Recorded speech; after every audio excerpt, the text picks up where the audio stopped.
Fala pessoal, boa tarde a todos. Giovanni aqui, advogado. Galera, eu quero estar comentando aqui, fazendo uma certa reflexão sobre o caso da Mariana Ferrer, né? Foi aquela pessoa que ela supostamente foi vítima, né, de um crime de estupro, né? E teve aí a absolvição do réu anulada pelo STF, né? O STF ali ele julgou o caso, falando que tinha ocorrido uma violação ao direito da vítima na audiência, né?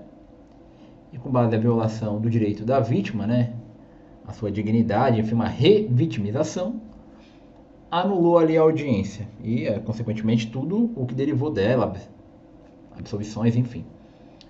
Mas qual é o ponto aqui, pessoal? Mariana Ferrer, supostamente, ela é vítima. E vítima, todo mundo quer ser. Num processo, numa causa. Claro que a vítima ela também não pede para ser vítima, né? Evidentemente, eu não quero ser vítima de um crime.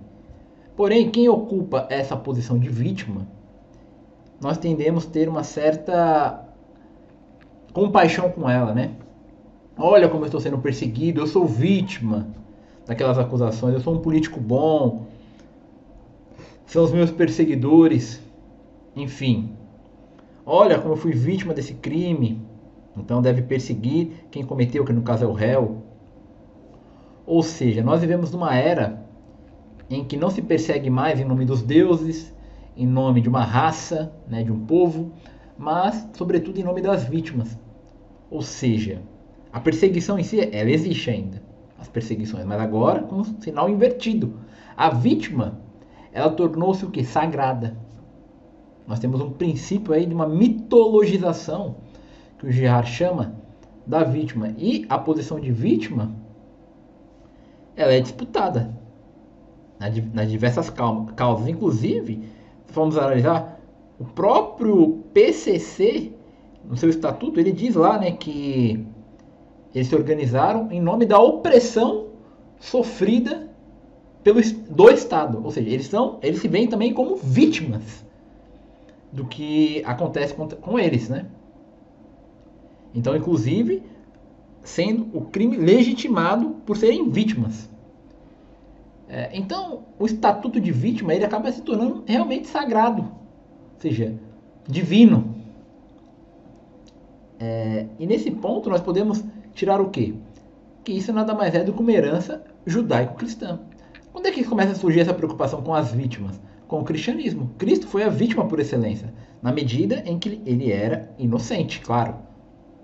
Diferentemente, por exemplo, dos mitos gregos de Édipo, em que ele matou o pai, dormiu com a mãe, cometeu o crime de incesto e parricídio, ele era culpado. Cristo não, ele era inocente. O crime de blasfêmia, que supostamente ele teria cometido, ele não cometeu. Enfim, então, essa preocupação com as vítimas, podemos dizer que é um legado judaico-cristão. Sobretudo cristão, né, claro.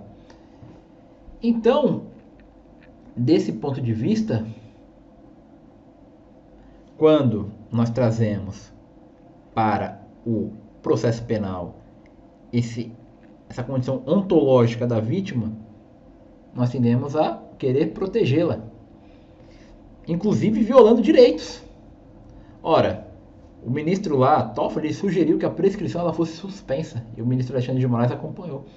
Não existe isso no ordenamento jurídico, nos rol taxativo das causas suspensivas e interruptivas da prescrição, anulação de processo, levando ao efeito suspensão da prescrição. Isso é o que? Uma construção ideológica por conta da vítima. Claro, as vítimas reais, pessoal, estou negando aqui que elas não devem ser protegidas. As vítimas reais, com certeza que elas devem ser protegidas. Mas aqui é uma crítica à ideologia vitimária. Pegar esse discurso de vítima e, com base nesse discurso, querer atropelar, inclusive, a própria lei. Ora, o STF, por exemplo, ele criminalizou a homofobia. O STF criou um crime. Ele criou um crime, um tipo penal. Uma decisão que é absurdamente ilegal. Outro ponto, outro exemplo. O PGJ, no caso da Deolane, ele falou que a prisão teria um caráter pedagógico, né? Ou seja, em nome das vítimas do PCC, né? Lavagem de dinheiro, corrompendo a sociedade, e falou que jovens advogados que querem ganhar dinheiro e entram nessa vida sofrerão as consequências. Um ataque à advocacia. Em nome do quê?